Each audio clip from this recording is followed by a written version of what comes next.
Hello, and welcome to another episode of Fast Talk, your source for the science of endurance performance. I'm your host, Rob Pickles. Traditionally, Fast Talk has been a show that dives into the world of exercise science using cycling as its primary example.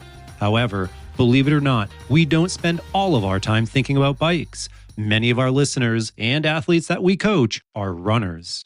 Today, we're discussing how we quantify volume, intensity, and training load, taking a concept we've discussed many times and tweaking it for that running audience. To do this, Grant and I enlisted the help of professional runner Nell Rojas. Beyond her personal accomplishments, Nell has a degree in exercise science from Northern Arizona University and coaches through her company, Rojas Running. So, slip out of those cycling shoes, lace up your race flats, and let's make you fast. Hey everyone, welcome to another episode of Fast Talk. This one's a little bit different than normal. I'm here with Grant Holicky and Nell Rojas because we have a running episode, and I think Nell is going to, I was going to say knock it out of the park, but that's a baseball reference. What's the running equivalent to knocking it out of the park? Run it down? Run it over? I don't know. Run it over. No. PR. No, it's okay. PR. Yeah, okay. We're going to get a running episode PR today. Perfect. Love it. And what we're talking about is, this was born from a potluck episode, I don't know, a couple months ago at this point, Grant. Yeah. And the conversation that we began having was cyclists and runners are different. Go figure. And we quantify our training, both our training volume and our training intensity in kind of drastically different ways. And to start this off with a little story, this kind of came to a head. There was a bit of time, I think last year, where my wife, who I coach, she's a runner, was struggling with some workouts. She just wasn't really hitting the paces that she ought to have been able to. And, we were talking about it, and she was saying, well, it's pretty hot out, and I'm kind of struggling with the heat a little bit. And so, I went with her. I rode my bike because there's no way I'm keeping up with her while running. I rode my bike, e-bike, in fact, next to her with water bottles. But what I realized was it wasn't the heat. It was that she was running these intervals uphill. And it didn't seem like much. It was only maybe 2%. And people who are familiar with Boulder, that the ground actually slopes upward if you go from east to west and down if you go from west to east. And in the moment, you don't necessarily perceive it, but you run a mile that way and you've gained pretty significant elevation. And it really came, to my understanding that we have been working with running pace and assigning intervals in a running pace. But if you're running that up a 2 or 3% grade, it might not be the most accurate way. Not to mention that in Boulder, when you're running up that 2 to 3% grade, you're often running into some sort of a headwind. Ah, yes. Because the wind blows from west to east. Sure does. So during this potluck, I got on a high horse. I think Rob got on... Well, I was on a soapbox. And then you pushed me onto the high horse. And then I slapped that horse with the butt and I let it take off. And I come from swimming where I feel like we didn't really do things with much of a physiological bent with training. We weren't really paying attention to what we could have been paying attention to. Still will scream this from the rooftops. I don't know why swimmers don't train at altitude, ever. Interesting. They don't I didn't know that. They don't do altitude camps. Wow. They just stay where they are. Which there's less water the further you go up. Yeah, that's what it is. What are you going to do? You're not going to swim on the top of Mount Evans here. Oh my God. Just stop. Salt Lake City just has one giant lake. It doesn't have much more water than that. Anyhow, so I made a comment about stride and I made some comments about running with pace that I just, I think there's better ways to do this. But since I don't really know what the heck I'm talking about when it comes to running, I was the worst runner as a professional triathlete that anybody's ever seen. We thought we'd bring somebody on who knows what the heck they're talking about. Let's talk to a Smart. runner. I like that. You like that? I like that. I love that. I just want to know before we start, Nell, you're going out, you're doing a workout, or you're coaching people, very accomplished coach.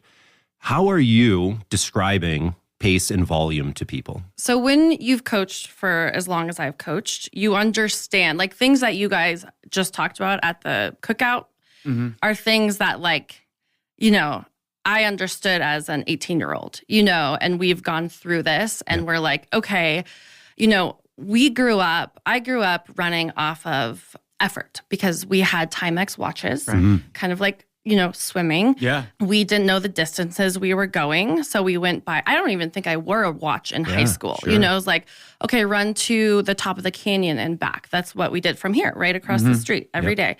And so I was really lucky to get to learn running through how I feel, and kind of like, how far can I push myself? How did this feel? Did I recover?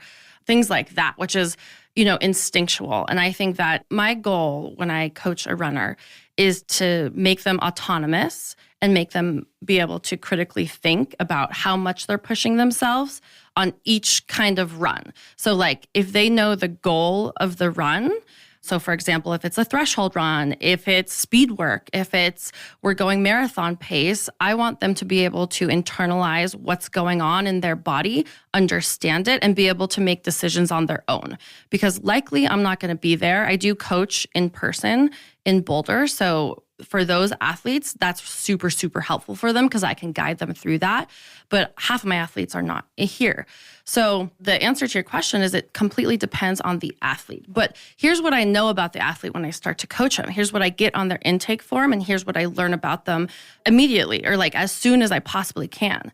Where are they running? So what surfaces are they running on? Do they have track access? Because if they do have track access, then I can get I can be like, okay, I know they're going to be on a track. I know I can write them like these fast paces. Where do they live? Do they live in Houston, where the weather is awful all year round? Literally, they're either complaining about storms, or they're complaining about the humidity, or it's too cold, or it's too hot. It's never nice. It's never nice. It's never nice in Houston. It's never nice in Houston. Never live in Houston, ever. All you people in Houston, move now, but don't move to Boulder. We're full. There's a lot of people in Houston nodding their heads right now. Oh my gosh! Yeah, there's one person who's like, "This place is great." Yeah, yeah, exactly. I have people on the East Coast. I have people in Nashville. And then also, do they have a treadmill at home? Is it easy for them? When I'm like, look, I've seen people do most of their workouts on treadmills, and it does convert. I've seen some people hate treadmills. Right. It just depends. Yep. Do they love treadmills? Are they willing to get on one? Is their treadmill accurate? Sometimes I can tell, I'm like, no, something's very wrong here, Yeah. So I know their weather. I know what kind of terrain they're going to be running on. And then I know their work schedule. So I know, are you running at 4 a.m. in the morning? Are you good at 4 a.m. in the morning? Are we running? Do we have to run after work? Like, are we tired? And then on the weekends, we can get more quality in because we're not tired. Right. I know whether these people are good with technology. Can we go by heart rate? Are you going to wear a heart rate strap that's like super accurate? Or can we like barely work the watch? Do we have to teach them the split button? And so all of these variables go into like, does this person not understand pace or effort at all? Are we going to go by, like, sometimes with people, RPE, and at first I know it's going to be way, way off. Yep. And I expect that. Yeah. But then I talk to them, I ask them questions. I see like, okay, could you have held that? And I can see their heart rate. So I'm like, I know they couldn't have held that, but they're like, that was easy. Yeah, no problem. But then I'm like, well, why did you get slower? Things like that. Well, so what to ask We them. had this harder. We had this conversation literally the other day. I just want to know, Rob, can we hire Nell at Forever Endurance for the run coach? Because right now, she said it depends. So I'm in. Okay. But the problem is she has her own successful business, and people can just I don't care. Look her up and do that. Grant. Just because she's way more famous and way more important than any of us will ever be, that's irrelevant. She's hitting all the marks. I'm hired. Right. Perfect. I love it. So effort, RPE, I give them when I start everyone, hi, this is my RPE scale. Here's exactly what it means. Right. Because then they're going to be like, I don't know what that means. And then I have something that's even deeper into that when they ask. And then some people, I'm like, okay, the best way to do this right now is pretend like you're running a mile. Can you hold this for a mile? What can you hold for 5K? What can you hold for 10K? And a lot of people, when I first start, they're like, I have no idea. I haven't run. And I'm like, okay, this is good. I'm going to teach you this, And then sometimes it's pace. But when it's pace, it is a range of paces, and I know where they're going to run it. So it is like, look, this is the pace. Here's your range. Here's your 15-second range. That's huge. Right. Yeah. And then when you're going uphill, it's going to come down, and that's okay. Be aware of that. Right. Yeah. Yeah, I think that's right on. I mean, that's exactly what I always think is Don't hitch your wagon to her. No. But even when I was coaching triathlon a lot and we were working with people on the track and we were doing those things, I use the term pace coming from swimming, which is more of a race pace idea, not this pace in terms of time, but your 5K pace, your 10K pace, your race pace. So effort. Yeah. And that I always felt like worked fairly well because now, again, coming back to Nell's point of autonomy, you're coming back to, okay, this is what I want to feel like. But the battle always became that so many of them started to come back with, I was running this speed. I was running this 5:15 pace. I was running 5:30 pace. I was running 6 pace. And I was like, that's not what I was looking for. Right. I'm looking for a feel. Yeah. Right. Stephanie Howe is a professional ultra runner, physiologist, and coach with CTS, and she agrees that how the effort feels is an important metric. So my favorite metric to look at when I'm quantifying my intensity is RPE, which might be surprising because I think all the other ones can vary so much. So I like to think subjectively, like, how hard do I feel like I'm working? And that comes with years, like decades of experience as an endurance athlete and knowing like what that heart rate feels like or what that VO2 feels like. So I have that experience and I know from measuring it that like when it feels like 8 out of 10 RPE, I know what that heart rate is. I know what intensity level. If I'm looking at my own data on like training peaks, I like to look at intensity factor, which is a measure of how close to threshold you are. So I mainly use it for my hard workouts to see if I'm moving fast enough for the adaptation. So it's a measure of if your threshold speed is at 1.0, obviously you want your like VO2 max or shorter intervals to be above that number and your steady state to be just a little bit lower than that number. So for me, that's one of the hero metrics that I use. With RPE, you have to understand what different efforts feel like in different intensities. So it's not something you just pick up like even a year of training. It's something that you learn from experience. And it does change with things like heat and humidity or altitude, or like what phase in your training cycle you are. So it's not just an easy metric. I made it sound like, it's just how I feel, but it's how I feel based on knowing so much about myself as an athlete and have pushed through all of those different numbers. I know what a 4 feels like and I know what a 10 feels like, and they're very different for me because I've done that for years. You have both talked about feel. And in cycling, and I'm not saying that this is good or bad, I feel like athletes do not rely on feel very much. They don't have to. They don't have to, maybe because of the metrics, you think, Grant? Yeah, I think because we have so many metrics, because we have the power meter, nobody has to rely on feel that well. And that's why if you go for a ride with a group of people, my power meter's off, my power meter's off, my power meter's off. Because, is that a thing? Oh, yeah. I love Yeah. that. That's hilarious. Feel and power aren't matching up for whatever reason, right? But they are not in tune enough often with feel to be able to go, yeah, this isn't right. Because they just don't, because they have the power. They don't have to pay attention to it. They don't have to go there. Okay. And with swimming, it's interesting because, you got a reference point when you stopped and looked at the clock. But if we're doing hundreds or 200s pace, you have to do those by feel because most people aren't looking at the clock every length. So I was going to actually ask this question because I've been watching, and we're getting outside the run conversation, but I've been watching the Olympic trials for swimming. They're going on right now as we're recording this. When people are racing, are they aware of their actual pace? Is there a clock that they can see, or is it 100% on feel? The clocks are turned off. So if we have pace clocks in the pool, they're turned off during the race. During races. Oh. So there's no extral cues. Wow. Obviously, the scoreboard is there. Okay. And oh my God, there are certain swimmers that will Watching do the scoreboard. contortion in order to see the scoreboard. Wow. Like distance swimmers will check because now they'll throw, your 30.45 for that 50 and it goes up on the board. Yeah. So they're swimming it, but typically the board is on one end or the other. At trials, it's above their heads. Sure. So they can't really see it. Yeah. So it's very different than even running when you're on a track and you get a lot of feedback. There's very little feedback in the water. Yeah. So when I started working with triathletes, that's kind of what I took to the run equation was we got to do this on feel because I didn't know any better. And it was a long time ago. Like when you and I worked together and knew each other, that was ages ago. It was a long time ago. Yeah. 15 years ago? Watch era. I hope it wasn't 15 years ago, but it might have been like 12 years ago. It was getting there. Well, you just said you started coaching How when old you were am I? 17 and you've been 36. coaching for X number of years. And I went, It was probably 12 years. Yeah. I know. Right. God, I'm old. No. I know. But it wasn't Timex watch era, I don't think. But No, the absolutely GPS not. did not work. Yeah. I mean, like if we had a GPS watch, it wasn't working great. Mine was huge. Mine was like the size of a computer. Yeah, it wrapped The all The the way square around your one. wrist. Yes. Yeah. And I remember being like, I don't know what to do with this. Yeah. And I was the only one that didn't train with power on the bike Right. because I didn't have a power meter for so long. Right.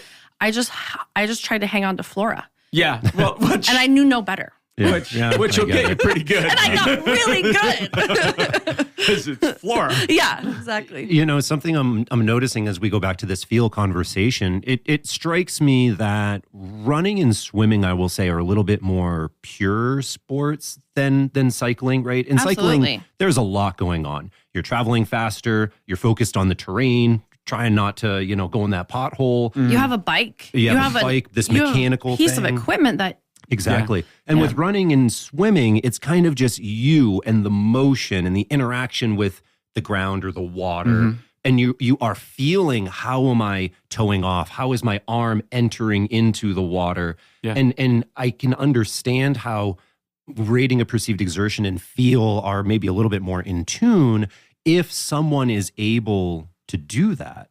But I will say, I think that there are definitely perceptual idiots out there that just have no sense of what is going on with their body. And for them, I definitely think that we need some sort of external cue and also to work and try to teach them what things feel like, which you kind of alluded to before. Yeah, I mean, there's a couple things that go with that, the best thing to do with people like that is like, okay, let's race. Nell throws down with all of her athletes. You think you're better than me? Oh, believe me, there's some times where I'm like, I have to run my easy pace faster than this person's half marathon pace for no reason whatsoever. Right. But anyways, a way to combat that. And I'm not saying I always go off of feel, by the way, like at all. Like say that a runner has a time goal, which is always going to be Boston qualify, no matter who comes to me, no matter where they are. They're like, Nell, I want to Boston qualify. And I'm like, maybe we have to be like, okay, in 3 or 4 or 5 years, you can Boston qualify, but you have to cut off 90 minutes of your time. Yeah. And people don't understand. They don't care where they are. They want to BQ. And so there comes a time when you do have to go by pace, because if someone's close and you're like, okay, we do actually have to get efficient at this marathon pace or your true threshold pace. And I need you. So like, say I'm like, I need to control these variables as much as I can. And they're in Houston, I'm like, go on the treadmill, or I'm like, go on the track early morning. Or if it's like going to be hard because it's either hot, it's windy, it's something, but we need to go pace, because that is the goal. That's the actual goal. Then we either split it up, we do small rests, if it's going to be too hard, or I just say like, let's hit this pace on, I need you to find terrain that's exactly like the race. Say it's Boston. I'm like, okay, where can we go? Like in Boulder, I have Boston courses. So I'm like, let's hit pace, see what your metrics are from there.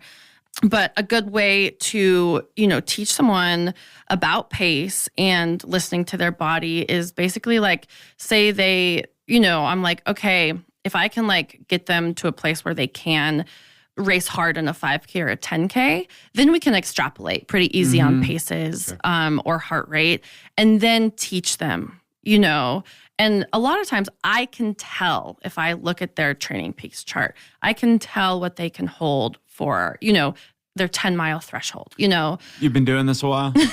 Yeah. Yeah. I try to explain it. Yeah, that's what it is, right? You look at something and you're like, I know where this is probably going to go. This is highlighting another interesting difference between cycling and running, and maybe swimming to some degree.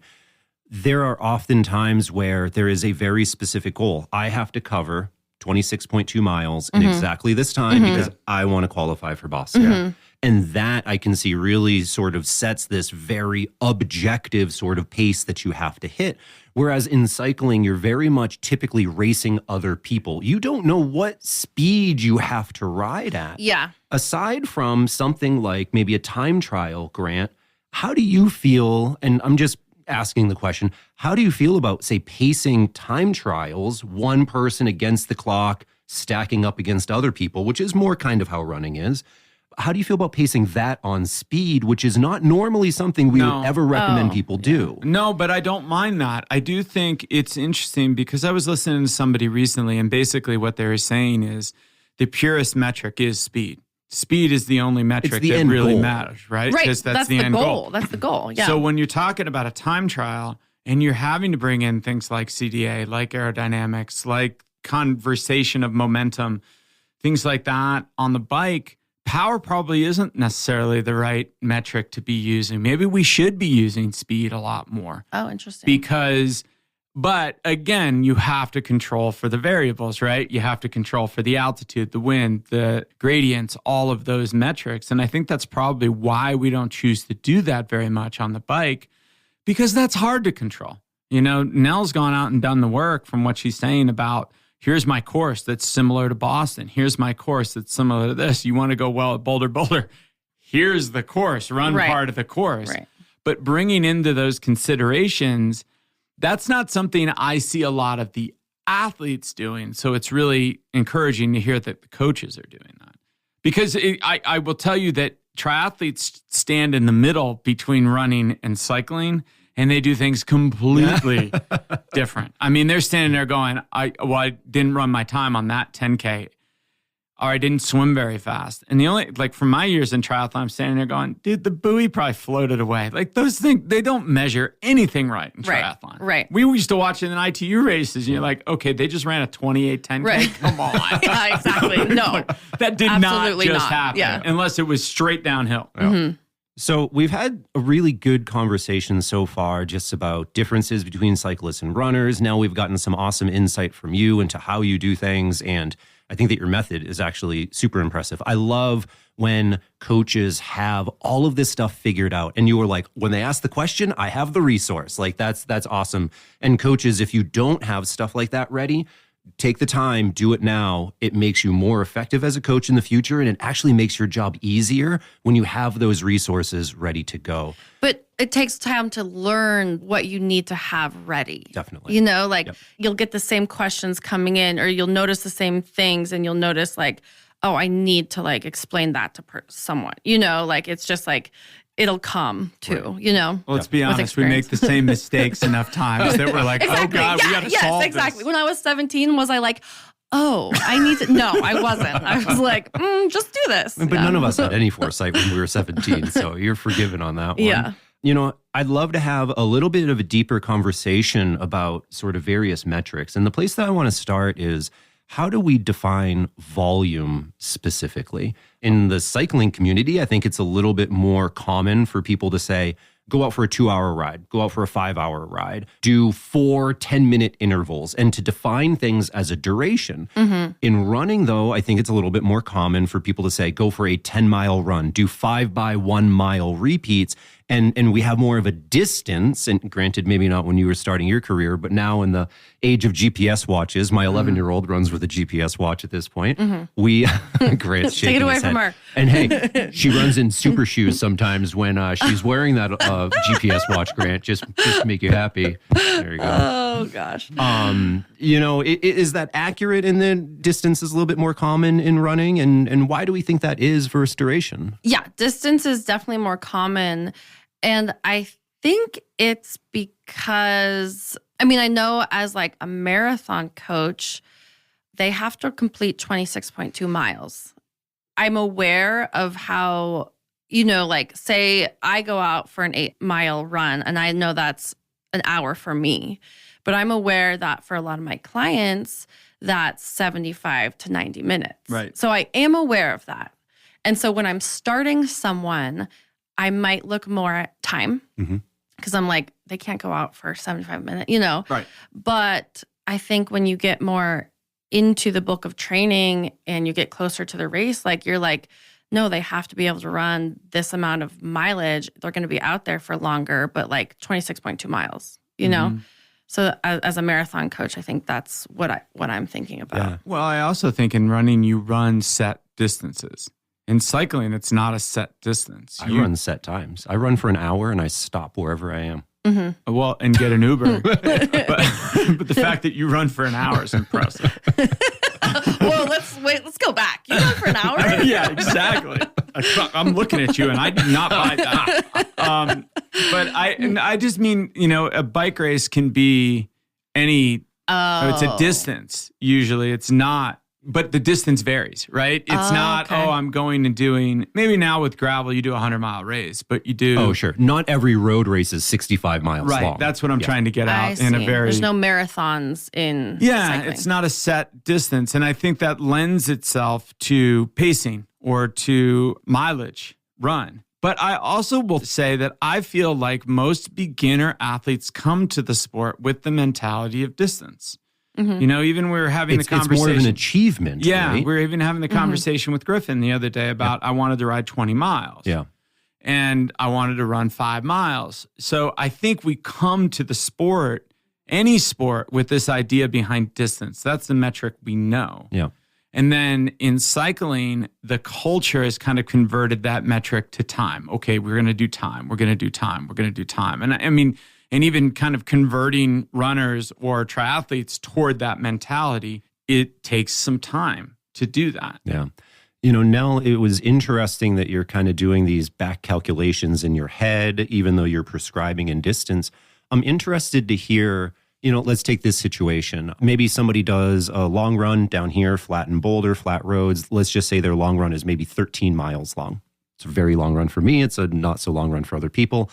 What happens if, say, it's common in Boulder, it gets warm, people love to go up to Magnolia Road and do their long runs and their training up there. So now we're going up, 1,500 feet maybe in elevation. It's a very rolling road. The surface is dirt at times, most of the time. Very rolling. It's very rolling. It's very rolling. It's very rolling. It's quite hilly, in fact. Yes. It's not mountainous, I wouldn't say. You're not doing a mountain, but they're steep and they're consistent. How are you making adjustments in that situation, and how are you thinking through those adjustments? Like, okay, Bill is going to go run 13 miles down here, but tomorrow is Magnolia, so we're going to do something different instead.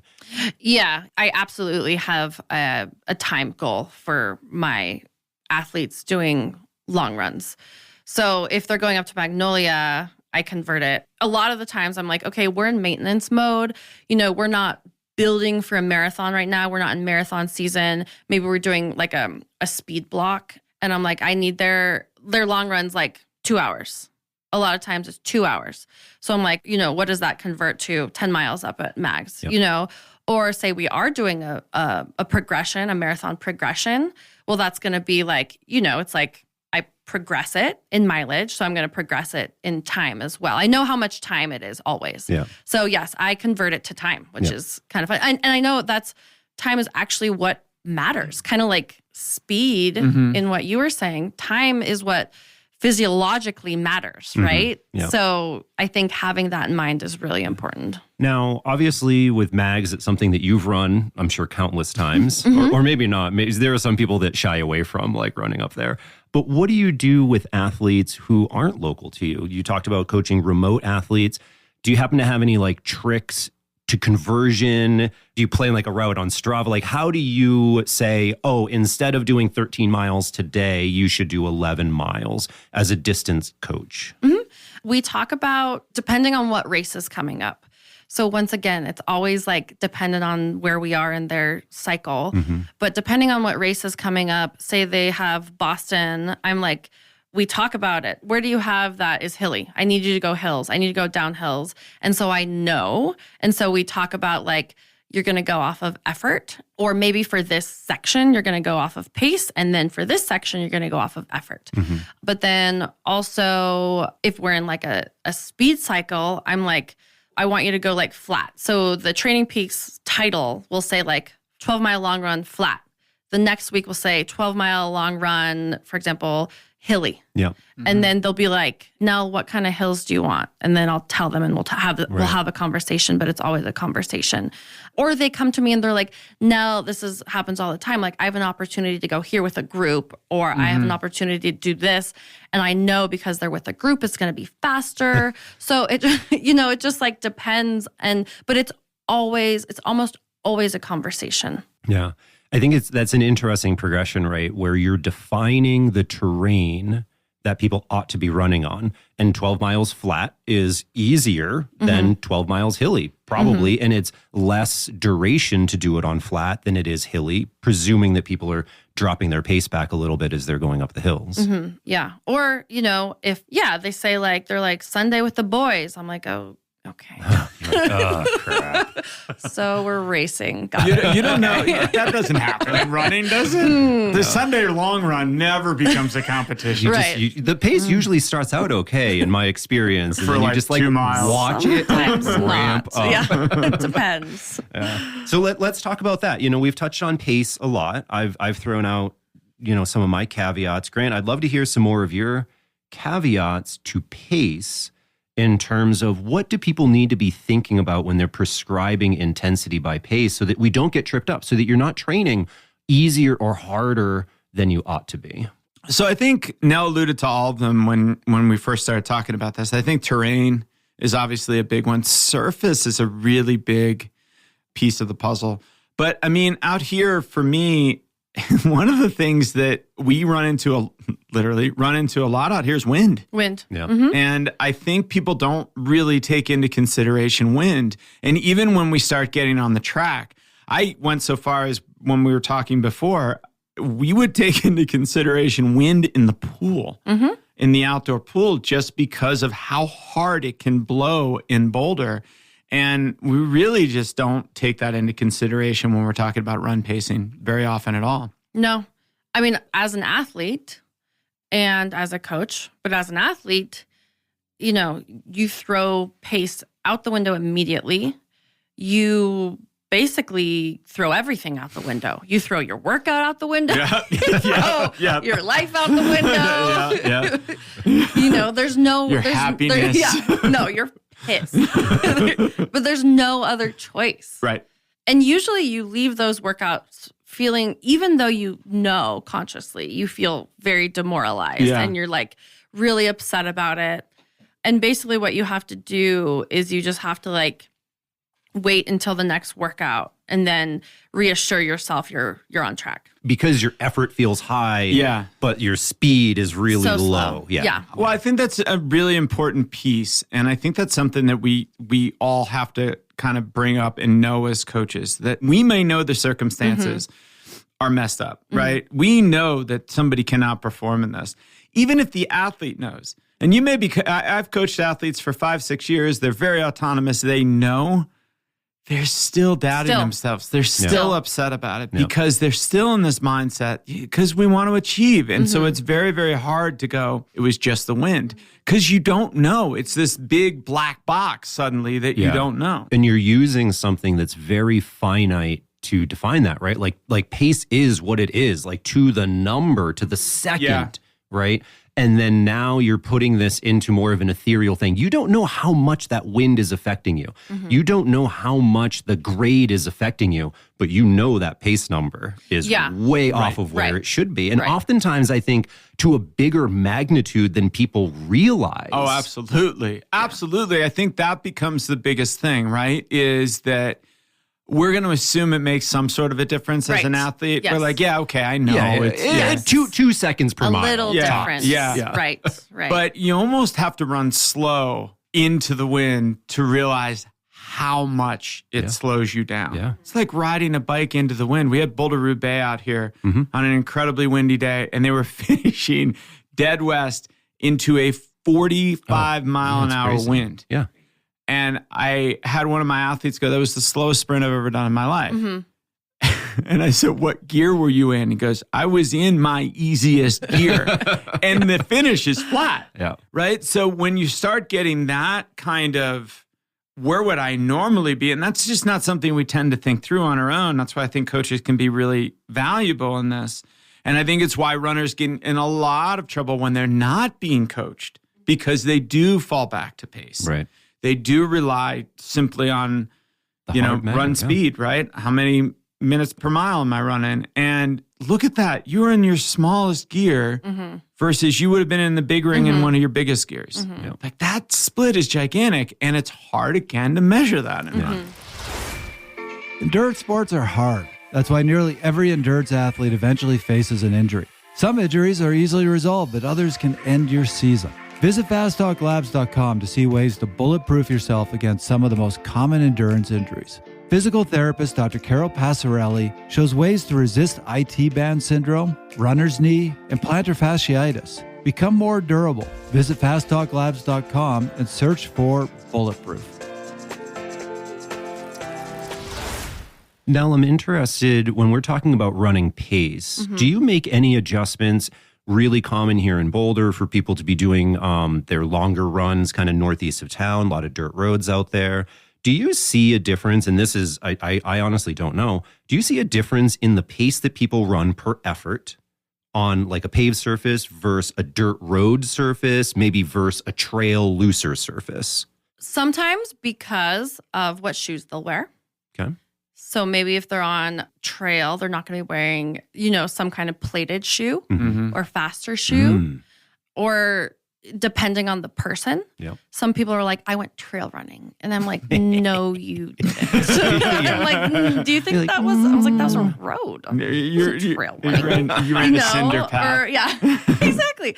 So I would say vary on the person. Yeah. And then on the path. Like, for example, when you guys know Boulder, so like a lot of times I'll tell people to start at Tom Watson, go to Nelson on the dirt roads, and that's slightly uphill the whole time. And then they turn around and then they just destroy. I've had some of my fastest runs coming back Nelson to Tom Watson, doing like 25-mile runs, getting down to like 10K pace, right? Yeah. Because it's slightly downhill. Yeah. And it's the perfect pitch for running fast. It Because is. if it was It's steeper, the perfect pitch. you would have to slow yourself down a little bit. I think that's one of the things that, you said it earlier about Boston. The thing that is missed about Boston, it's not the uphill running that cracks people. No. It's the downhill it's running. the downhill running. Because it's very, very hard to run fast, efficiently downhill. And the vast majority of the population does not. They start heel striking, slowing themselves down. That's just the nature of the beast. Right.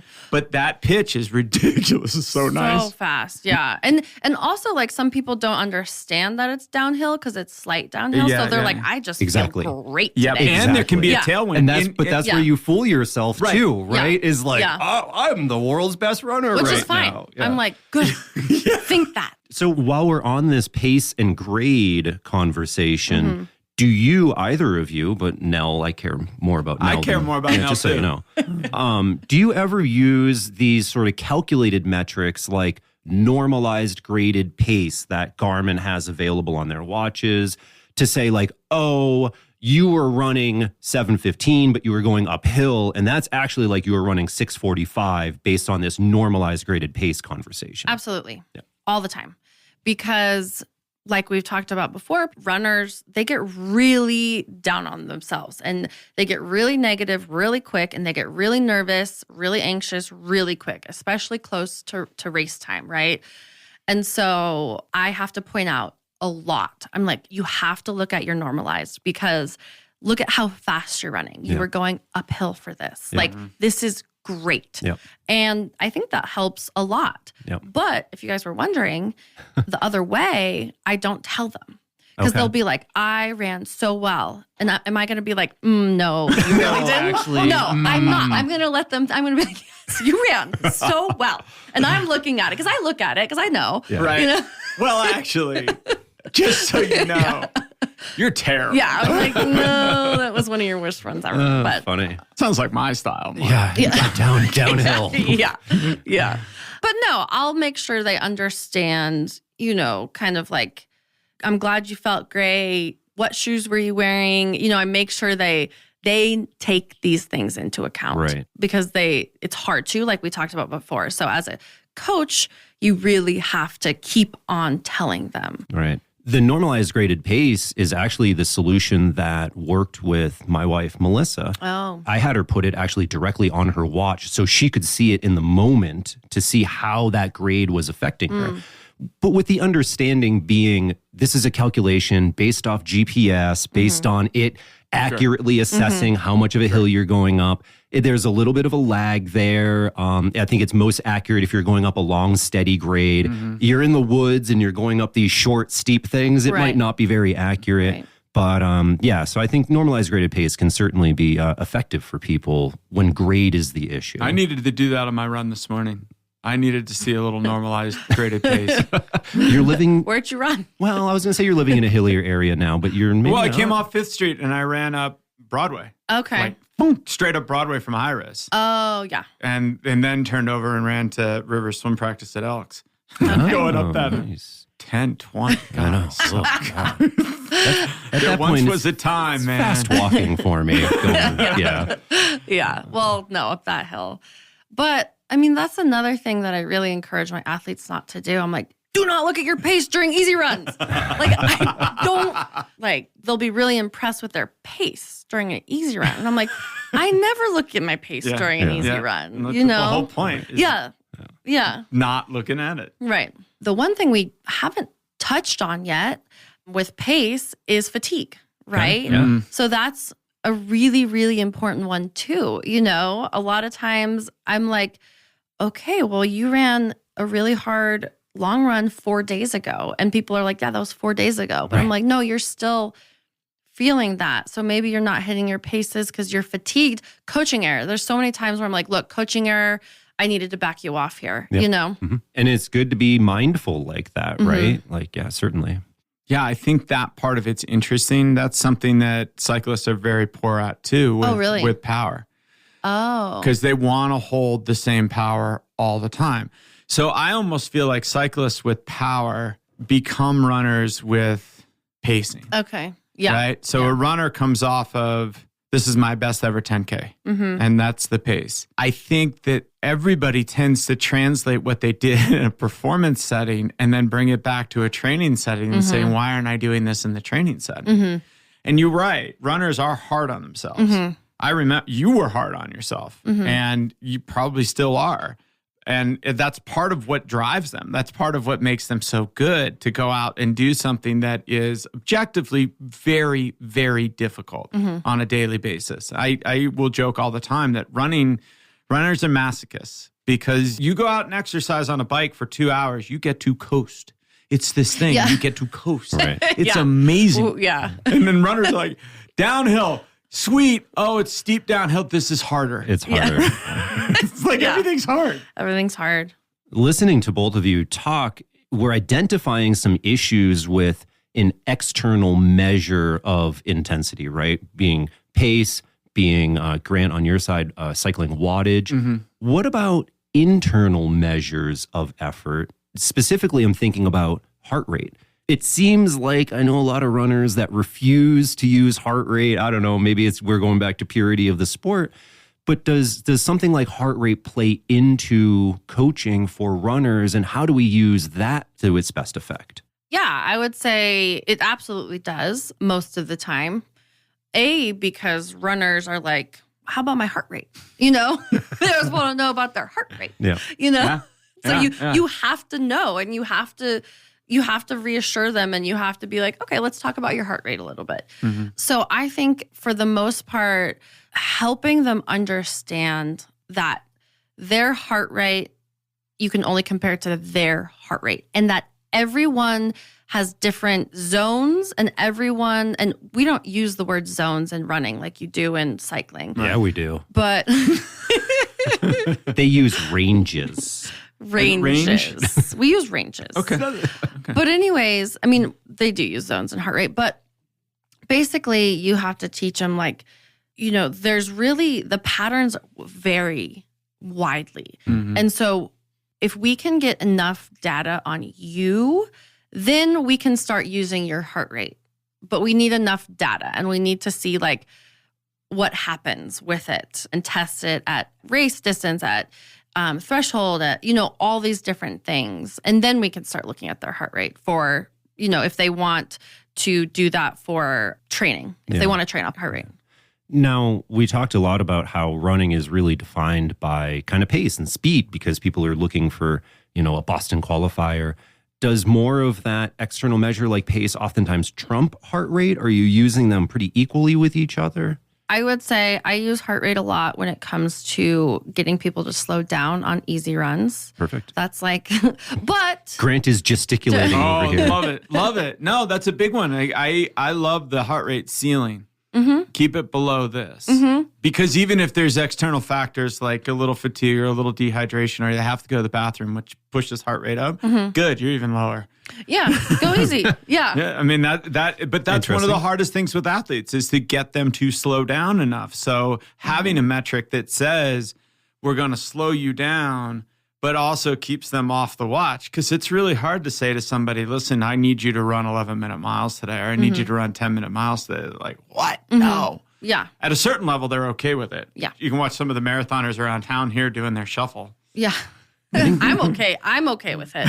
I'm okay with running slow. That lets you run fast. Yeah. Right? Yeah. Another point you brought up there, Grant, was how it is kind of a conservative thing. When things aren't going well, it actually causes you to go slower, which is maybe the correct thing in that situation. Right. And something that I'm thinking of is I think that we probably see a little bit more dehydration in runners during the course of a long run. Unless you have somebody supporting you, it's difficult to bring hydration, right? Unless you're going out and dropping water, along your route. It's not like a cyclist that has gallons of water strapped to every part of their bike and every part of their body. Well, it's just hard to drink running. Yeah. It's hard to drink. It's hard to get it in your mouth and it's hard to swallow it and keep it in your stomach. It's probably not more easy. GI distress with all the bouncing. And because that potentially leads to, and I'm making some assumptions here, because that leads to more dehydration, I would assume that we would see things like cardiac drift. Your heart rate is going to be going up for the same effort. And in this case, it might be beneficial that your pace actually slows down a little bit to keep that heart rate steady at the ceiling that Grant and Nell are talking about. Yeah. And I just think one of the things about heart rate, just to reemphasize what Nell was saying about apples to apples, right? You can only compare it to yourself. Some people have bird hearts, right? I mean, I have a pretty high heart rate. It's just fairly typical when I exercise. I'm 120 right now. I don't have a high heart rate. You're excited. I don't have a higher heart rate when I sleep or at rest, but it goes up pretty quick, right? And you can maintain it. And my max has been maintained. Like I remember doing a race and I had an hour average heart rate of 192 and I was 40. Yeah. And I can't even get mine to 192. Right. And then so you also have to bring into body size. You have to bring into height. I mean, there's all kinds of things that go into it. You have to understand that Nell's just not trying as hard as you. And if she were, her heart rate would be higher. Better. Yeah. No, exactly. She's way fitter than me. Oh, it's fitter. Okay, fitter. But gotcha. that brings up a really interesting point with heart rate. One of the issues with heart rate is you can interpret it so many different ways. Right? My heart rate's low today. Does that mean I'm fitter? Does that mean I'm fatigued? Tired? Does that mean I'm calorie sick? depleted? Right. Does that mean I'm overtraining? Right. But at the same time, we've gone from this world where heart rate was our only metric and our only measure to now a world where we vilify heart rate completely. But yet heart rate is kind of a telling factor of what we're doing physiologically. Yeah. Right? It's hard to get away from that. And there may be external factors that are influencing that. But there's a global response of your body at an effort that lines up with a zone or a range, and we can't measure all those things in real time. So we're having to try to measure something. And it's a great, really telling part of the story. Yep. So I'm going in, I'm looking at someone's race data, someone's 10K race data, and I'm like, okay, let's look at your heart rate for every split. And then you see where it jumps, you see if it goes down, and then you talk to them, and then you match it up, and you're like, okay, we went out too fast, and so that's where heart rate really comes into play. Even, with threshold running too, it's like, okay, that was definitely not your threshold because you jumped 15 beats here, and that's okay. We're learning, but for whatever reason that day, you have that conversation with them. So Right. I think it's a great, it great really draws that question out of why. mm-hmm. And you can get a lot of information off of that question, why, right? Like Right. your heart rate jumped 15 beats. yeah, why? And then they'll be like, well, I went up a steep hill. my boyfriend yelled at me. And I'm like, oh, he's not allowed on your runs anymore. Right, there you that go. guy again? Yeah, I'm like, dump him. It's half of my dialogue with my athletes. I'm like, no, he's not good enough for you. Life coaching by Nell Rojas. Oh, yeah. Love it. For sure. Love it. So going from heart rate and running to the gold standard of cycling, which is power.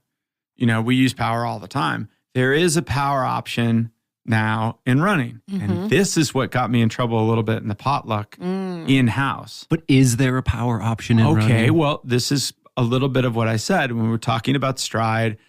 Someone interpreted what I said as disparaging. Stride is a running power meter. And it produces useful data or trustworthy data, I think is more appropriate. Like the kinks are out, the data is consistent. It's We're getting accurate. data. The question is, how do you use that data? And I think this is what I was trying to say before. It's not like cycling where it's very black and white. More power? Good. Running? More power? Good. I'll agree. I love that. I'll agree with that. I'll actually even question its accuracy, right? Because, you know, stride is a pod that you wear on your body. There are other things that you can clip to the waistband of your short. And pretty much every GPS watch out there right now has power, which, just so you know, I turn off because things like Training Peaks don't differentiate. And so I'll go back and look and I'll be like, best 20-minute power of 500 watts. Like that was running. That was a 20-minute run. Boom. It's like Bigfoot out for a jog. You know, but I think that, you know, hey, we're making calculations based on how fast you're swinging your arm. Like, is that really talking about how much power you're putting into the ground? I don't know. I mean, until we're like directly measuring force through your foot or whatever else, I will continue to question whether or not running power is accurate. I definitely do think that it's probably repeatable. You put somebody on a treadmill at 2% incline, 6 miles an hour, they're probably going to get the same power every time. Maybe, but if we see them change their running form, then their power goes up. You start bouncing up and down, you know, then you're doing more work or whatever else. So anyway, you know, it seems to me that running power hasn't really caught on in the running world. Is that accurate? I'm not really in that side of things, but I don't see people running past me as I'm running slowly in Boulder with running power meters that I know of. Honestly, yeah, I have a couple strides. I've experimented with them. She's like, I'm sponsored by them. Courses. No, I'm not. Or I'd be like, stride's great. Before we hear from Grant and Nell, Steph Howe is back to share her thoughts on running power. So running power isn't as useful as it is in cycling because you can't totally quantify power with running. It's not a variable that you can measure easily. There are ways to try to measure it, but it doesn't translate into the actual physiology. So it's not something that I put a lot of weight in as a coach. Power. So I come from, obviously, I ran at NAU, one of the best running schools in the nation. I run with a bunch of people who've run at Oregon. We have people who've been running their whole lives. And a lot of us are like, okay, we're going to try stride, And so we have these pods. We talk about it and we're like, I don't get it, And we look at it and we're like, okay. And like me as a coach, I'm always looking. Like I am like, what can I do better? What can I know more about? What can I research more about? And every time I'm like, I don't know how to do this power thing. And I look at the data and it's like, and I'm like, oh gosh. And I have like a couple athletes who want to do power. So I'm like, okay, I know how to do, we can get your threshold. We can extrapolate off of that. But then they're so far away from how they feel. Yeah. And they get so far removed that I'm like, okay, but if that's what makes them feel comfortable, then we can try. One thing I did reach out to Stride about, I will say, is when I was with Adidas, I had always worn Nikes. Mm-hmm. And I was like, I really, really, really wanted to know what shoe I was more efficient in. Ooh. Do a comparison, yeah. I was like, the power meter on my shoe, that might tell me, if I compare RPE, pace, and power. And so they came up with I asked them like 25 times. They finally came up with they were like, we know now a test, a protocol I could do. But then honestly, I went by RPE anyways. Yeah. For what it's worth, we have a metabolic cart in the next room. So next time, just let us know. Yeah. We'll see how much oxygen, and Bob's your uncle. And Bob's your uncle. I try to use that phrase as much as possible, just so you know. That's great. It's nice to feel like there's a 80-year-old in the room. 8-year-old? 80. Oh, 80. Sometimes I feel like an 80-year-old. You look like one. But yeah, stride to me it's interesting. I think the biggest thing that I'd like them to do is just change the metric from power to something else. Right. Just come up with a different name. Simply because of that crossover, I think there's this inborn expectation that it's going to look or feel or seem like cycling power. Interesting. And it's just not. It's a totally different metric. And I think the confusion comes from it being the same name. I do think there's pieces of stride that could be valuable, again, apples to apples, exactly. right? Yep. Like you can compare yourself on this, a little bit of what you were trying to do with shoes, especially for somebody who doesn't have the experience that you have running. Data collecting. Yep. Yeah. Just to go, okay, is this backing me up? Am I way in left field here?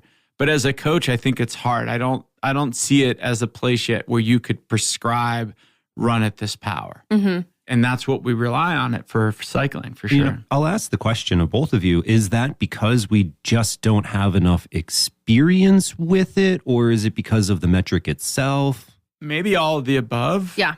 But I definitely think it is one of those things that is so personalized. And I've used this example before, like the muscle oxygen monitors, Moxie, is really, really good if you're consistently comparing that data to yourself. But two people can go out and do the exact same ride, the exact same efforts, and lose muscle oxygen in their calf while the other person is gaining muscle oxygen in their calf. I've watched it happen, and it's the exact same workout.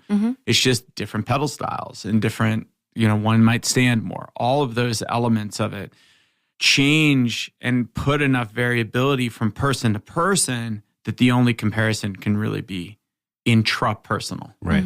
And so you're raising a really interesting point. There are a lot of potential metrics out there. And we touched on a very small 4 or 5 of them today. We did not talk about muscle oxygenation, SMO2. The biggest thing that people need to be considering is this information relevant to what I'm doing, and is it actionable? And that's a place where Moxie as a research tool is super cool. Yeah, it's really super cool. nerdy. It gives you some really interesting results. But how the heck do you actually use that when you're out running? Yeah. I don't know. Or you're out riding. And so it has utility. I'm not saying that Moxie has no utility, but as a way to determine how fast you should be running, I don't know that that's the best use. Yeah. And so people, whenever they're looking at these metrics, need to be considering this. Is it relevant? Is it actionable for me? Because then it's worthwhile. And if neither of those are fulfilled, I wouldn't use it. Well, and Nell keeps saying this. I think the most important part of that statement is the for me part, because it may be incredibly actionable for Nell. Exactly. It may be incredibly actionable for Emma Coburn, one of the greatest runners that now we're looking at that person going, it's actionable for them, so it must be actionable for me. And it might not be. And this is why coaching is so important. And that kind of guidance is so crucial. Yeah. Like, for example, Moxie, as a Nike sponsored athlete, I get Brett Kirby to look at my Moxie. That's actionable for me. Yeah, right. Like, if you don't have someone that understands the data, like I can't look at Moxie. I have no idea. I understand the concept, but am I like, oh my God, there's a lot of information there. Like, my athletes would not benefit from that. Also, going to get metabolic tests and all of that, they come back with this information. And I'm like, well, who'd you get that test from? Because it completely depends. I'm like, no, we're scratching, a lot of the time. So I think, yes, it's like, can we use this for you? can we use this data? Yeah. For what it's worth, Brett Kirby, amazing clinical physiologist, works Nike Sports Research Lab as kind of the high performance athlete improvement program, was part of the Sub 2 program and everything else, along with, if people listen to Ray Browning the other day that we had on that was fun. Yeah. Definitely worth a listen. So as we're wrapping this episode up and before we get to our take homes, I want to take this opportunity to ask a question of the audience. And that is, hey, you've listened to us talk, you've been running for years yourself, you're a coach working with athlete. What is your favorite way to define intensity? What is your favorite way to define volume? In some regard, maybe a bigger question is this: if it is running power, go to the forums, let us know. Yeah, tell us teach how to do it. how to do it better, because running power, for me, it's the Wild West. And so, yeah, go to the forums, let us know, tweet at us at Fast Talk Labs. What's your favorite? How do you define running? And how do you use running power better? With that, let's get on to some take homes. Nell, if you had to give us a soundbite, sum up this episode for you, what's 30 seconds of the best information we can give our listeners? I would say this is why AI will never take over coaching, because it'll take over the world, but it won't take over coaching. I mean, there's so many factors and variables that go into training, and it's not straightforward. And it's just, you have to take the whole picture and do what works for you. Mr. Holicky. Whatever Nell says about running, I trust. I agree. I am all in. No, listen, I came into this episode a little pissy. No, that's not the right word. Jaded.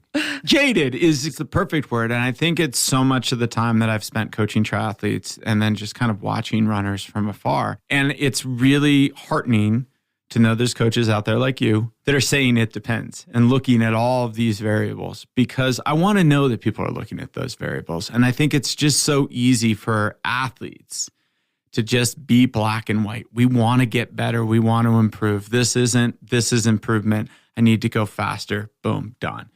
And it's just good to know there's guidance out there of, hey, look at this. Hey, let's pay attention to this. Hey, we got this. And yeah, just in case anybody's curious, every coach in the world does some of the stuff that Nell was saying earlier. That was amazing. See how good you are? Yeah. You're unbelievable. Don't give them the secret. You're showing behind the curtain. That it is. I pulled it aside. But I really like this episode. I think there's some great information in here. For me, it's, oftentimes this is the similar conversation whenever we talk about metrics. And I think that it applies to cycling as much as it does running. And that is, we have multiple metrics available to us. Mm-hmm. And we should probably always be thinking about or looking at different metrics, multiple metrics at a time.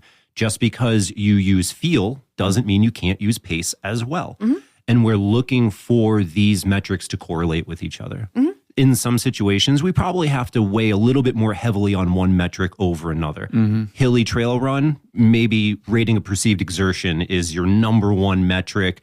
And, pace is in the back of your mind a little bit, but pace is still useful at times. Sure. Right. And so people, for the most part, I think that ultimately we should be taking in a lot of information. We should be assimilating that, and we should be being honest with ourselves, not looking at the one metric that is like, I'm crushing it, and disregarding everything else. Mm-hmm. So, love it. That was another episode of Fast Talk. Subscribe to Fast Talk wherever you prefer to find your favorite podcasts. Be sure to leave us a rating and a review. The thoughts and opinions expressed on Fast Talk are those of the individual. As always, we love your feedback. Join the conversation at forums.fasttalklabs.com or tweet at us with @FastTalkLabs. Head to fasttalklabs.com to get access to our endurance sports knowledge base, coach continuing education, as well as our in-person and remote athlete services. For Nell Rojas, Grant Holicky, and Steph Howe, I'm Rob Pickles. Thanks for listening.